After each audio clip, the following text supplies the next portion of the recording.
selamat datang di Join Talk Just on Indie Talk. Di bulan Ramadan ini banyak banget sektor bisnis yang mengalami peningkatan penjualan, terutama di sektor kuliner. Ramadan ini bukan hanya tentang ibadah dan berbagi, tapi jadi peak season buat para pengusaha untuk lebih berinovasi di masyarakat. Oke, hari ini kita bakal tanya-tanya nih sama narasumber yang luar biasa banget. Beliau adalah pimpinan dari salah satu ikon kuliner khas Semarang yang telah berdiri sejak tahun 1981, yaitu Bandeng Juana Elrina. Mungkin gak usah lama-lama lagi, langsung kita sapa aja. Halo Pak Jason. Halo. Oke, terima kasih banyak nih buat Pak Jason karena udah mau menghadiri episode kita hari ini buat sharing terkait strategi bisnis. Terima kasih sudah diundang. Oke, untuk Pak Jason apa kabarnya hari ini? Baik. Luar sekali. biasa. Semoga sobis di rumah juga dalam keadaan sehat dan semangat ya untuk jalanin bulan Ramadan. Kita bisa langsung jump in kali ya Pak. Boleh, ke pertanyaan. Oke. Jump in aja Jadi langsung. sobis ini tuh sebenarnya udah mostly itu tuh lagi ngerintis usaha dan lagi ingin berkembang di bisnis. Oke. Kalau dari point of view Bandeng Juana Elrina nih, sejarahnya tuh kayak apa sih Pak untuk bisa bertahan sampai di hampir 4 dekade ya? Ya. Oke, boleh diceritain nih Pak. Oke, kalau sejarahnya sendiri itu dulu awal usaha kami, ini usaha keluarga ya. Jadi almarhum kong saya, almarhum Dr. Daniel Nugroho Setiabudi dengan istri Bu Ida Nursanti itu awalnya ingin membuka usaha untuk menyekolahkan anak-anaknya ke jenjang akademik yang lebih tinggi. Dan waktu itu engkong saya itu melihat sebuah bakery di Jakarta dan waktu itu kelihatannya ramai sekali dan ingin buka bakery. Tapi karena beliau dulu seorang dokter dan kendala modal, itu akhirnya impian membuka bakery harus ditunda. Dan pada akhirnya waktu itu melihat di Jalan Pananaran, di rumahnya itu Jalan Pananaran, yaitu banyak sekali toko-toko yang jualan bandeng. Dan pada waktu itu setelah memikirkan nyoba, akhirnya dibukalah pada tanggal 3 Januari tahun 1981 itu sebuah toko, tapi bukan bentuk toko yang seperti sekarang, karena jualannya dulu itu depan rumah. Jadi seperti pinggiran gitu di depan. Dan pada hari pertama tuh terjual hanya 3 ekor bandeng.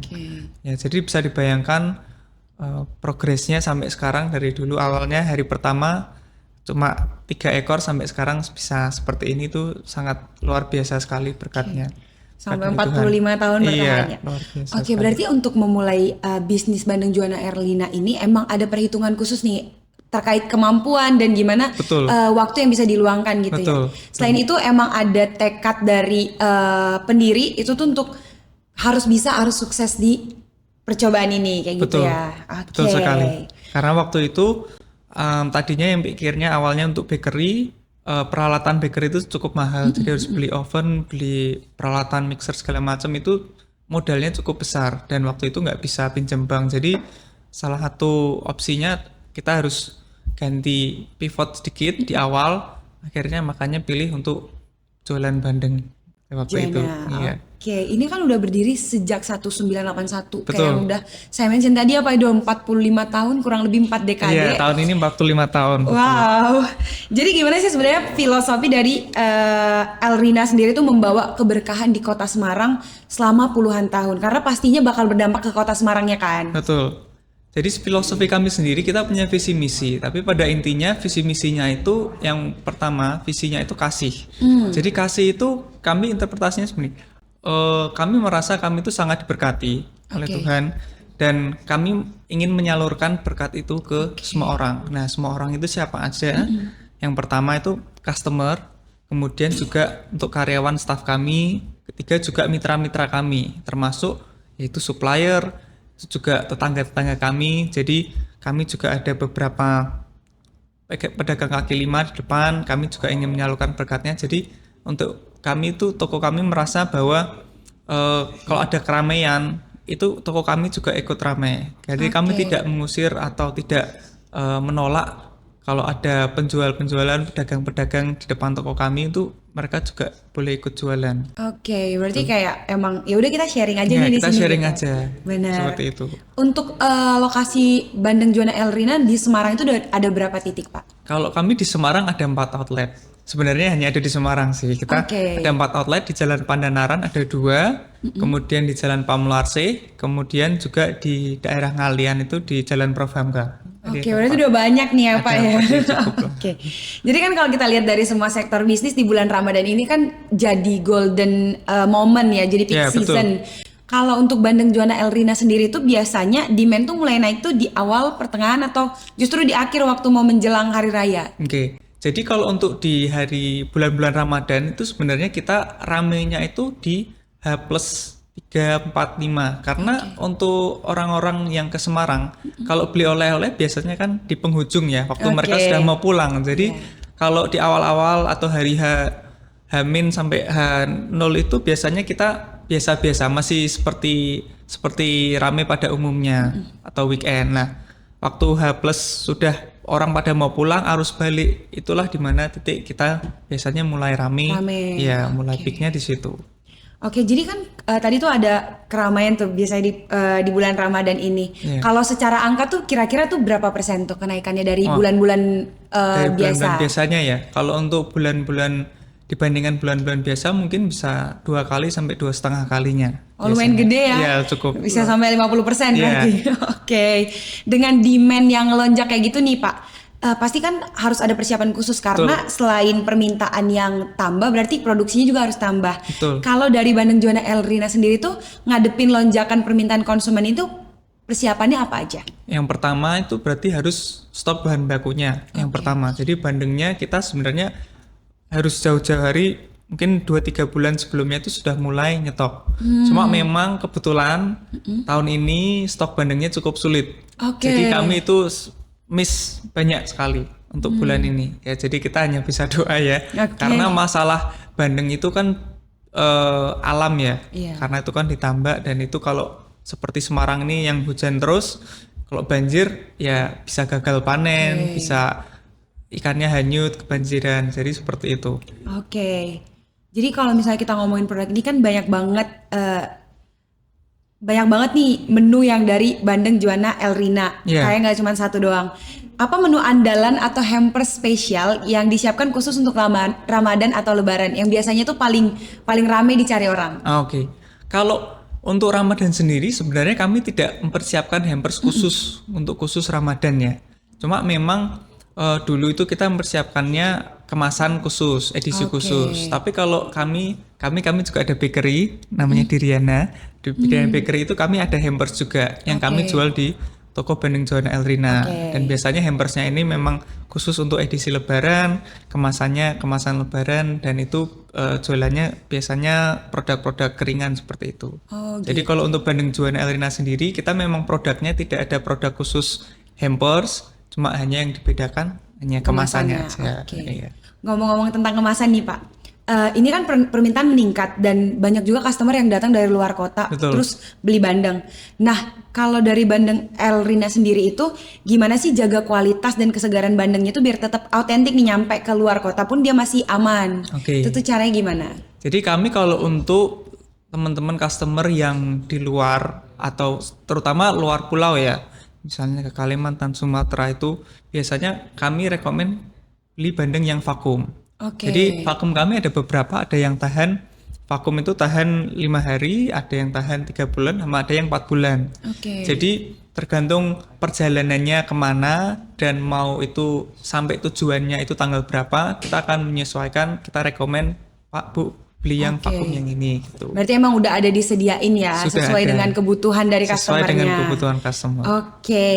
Kalau untuk strategi marketing karena Bandeng Juana Elrina ini kan sustain sampai 45 tahun berarti emang marketingnya bagus dong. Waduh, Kalau untuk marketingnya sendiri nih, Bandeng Juana Elrina saat ini tuh pakai channel apa aja dan kira-kira yang paling efektif itu channel apa? Kalau dulu zamannya belum ada sosmed ya. Kita memang dari dulu itu tidak pernah yang namanya iklan di billboard atau dimanapun tuh tidak pernah. Cuma sekarang karena ya teknologi dan zaman semakin berkembang, kami sadar bahwa ya kita perlulah di media itu kita ada. Jadi kita waktu tahun 2022 itu kita mulai lebih intens lagi fokus di sosial media, terutama di Instagram.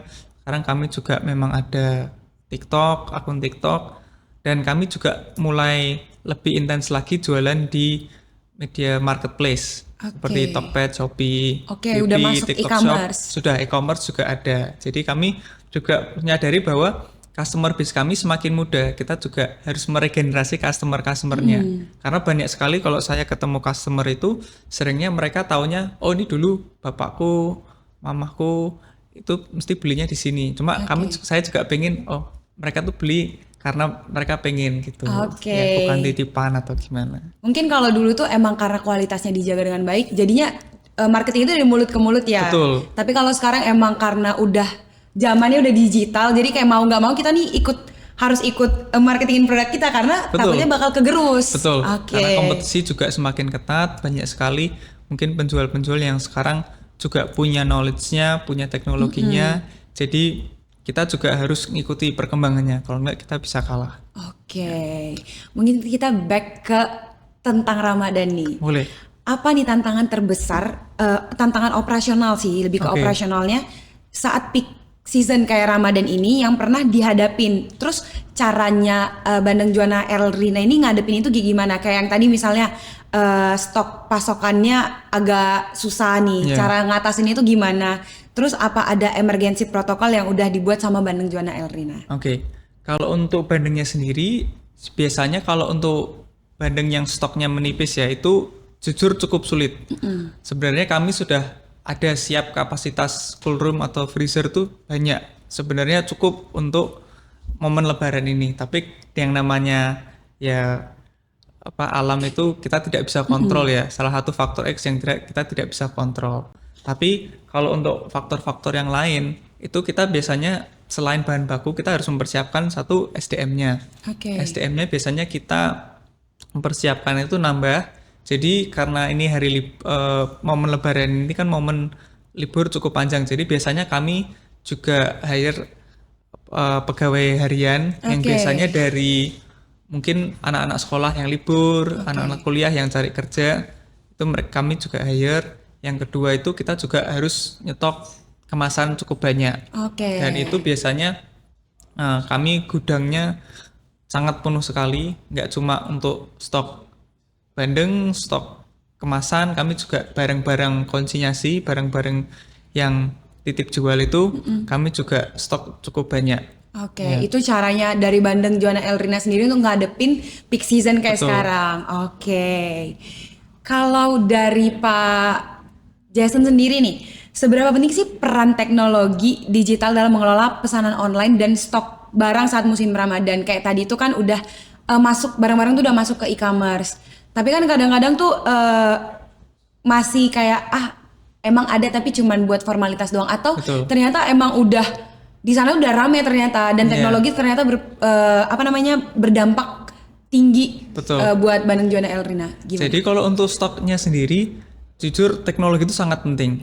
Jadi kalau sekarang bisa dibilang kami itu dalam masa transisi ya. Antara cara lama yang manual, semua tulis tangan. Sekarang kita mulai mendigitalisasi semua untuk stoknya. Jadi contohnya untuk stok kami ada 4 outlet tadi saya sebutkan. Itu kami sekarang mulai untuk mendigitalisasi stok kirim di Pandanaran, kemudian dikirim ke Pamular C. Kemudian di gudang itu ada berapa dan stoknya yang dari gudang itu masuk ke toko berapa. Nah, supaya kami bisa pantau terus stoknya. Jadi kalau memang stoknya itu sudah menipis, kita ada warningnya ya, ini harus diisi lagi. Jadi nggak manual gitu nggak ya? Manual. Menuju ke sana. Jadi memang sudah ada tapi belum semua itu terintegrasi. Jadi yang paling penting itu yang belum itu integrasinya. Berarti lagi masa pengembangan ya Pak ya? Masa pengembangan masih. Dari cerita panjang kita tadi nih, mungkin dari Pak Jason sendiri boleh nih kasih advice penting buat para entrepreneur kuliner yang bakal ngalamin peak season Ramadan ini. Yang pertama yang penting itu sebenarnya cash flow sangat penting.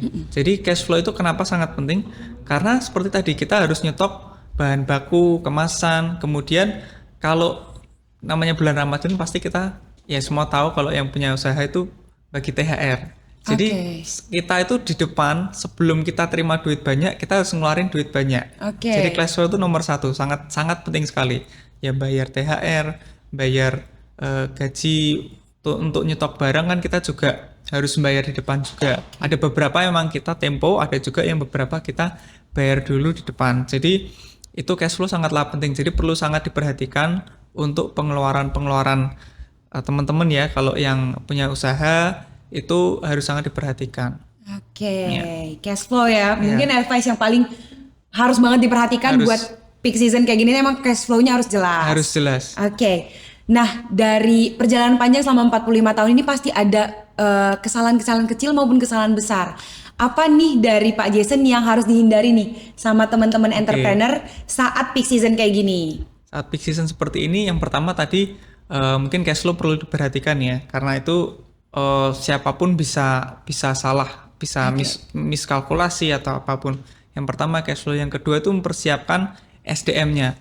Karena SDM itu, karena kami juga toko offline yang istilahnya apa ya, kami 90% dari penjualan kami semua terjadi offline. Jadi SDM itu sangat penting karena untuk customer kami kebanyakan mereka itu dari luar kota. Dan dari luar kota mereka ke Semarang, mereka ingin beli oleh-oleh, mereka juga kalau beli itu parkirnya sudah sulit, mereka masuk, mereka harus dapat pelayanan yang terbaik. Jadi kami harus nomor satu, selain SDM-nya yang cukup, tapi mereka juga yang berkualitas. Jadi nggak hanya mereka itu bisa duduk berdiri melayani, tapi juga bisa melayani dengan senyum, dengan ramah, dengan sopan. Jadi itu salah satu hal yang penting karena itu sangat pada posisi toko rame, orang berjubel, antri. Itu kalau yang melayani jutek atau nggak sopan, itu pasti customer pindah ke toko lain. Berarti yang perlu banget dihindari itu jangan sampai karyawan atau SDM kita tuh overwhelmed. Jadinya mereka nggak bisa ngelayanin full service gitu ya. Nggak terasa nih kita tuh udah sampai di penghujung sesi kita hari ini. Tapi sebelum mengakhiri itu kita main games dulu nih. Boleh. Jadi nanti dari saya sendiri ngasih 2 pilihan dari Pak Jason, harus milih salah satu dan harus jawab cepat. Oke. Pilih mana? Bandeng Presto atau bandeng asap? Bandeng Presto. Digital marketing atau mulut ke mulut? Digital marketing. Semarang pagi atau Semarang malam? Semarang malam. Mempertahankan tradisi atau ngikutin tren? Tradisi. Oke, Sobis, mungkin untuk percakapan kita dan perbincangan kita tentang strategi bisnis hari ini mungkin bakal kita cukupkan. Tapi sebelum itu kita boleh sih minta satu kata yang bisa describe perjalanan bisnis dari Pak Jason. Satu kata ya? Satu kata. Satu katanya legacy. Mungkin itu bisa menginspirasi Sobis semuanya. Semoga Sobis di rumah bisa terinspirasi dari episode kita hari ini. Dan untuk entrepreneur yang ada di luar sana bisa terinspirasi dari Pak Jason. Semoga bisnisnya bisa berkembang. Sekian dari kita. Sampai jumpa Sobis. Terima kasih.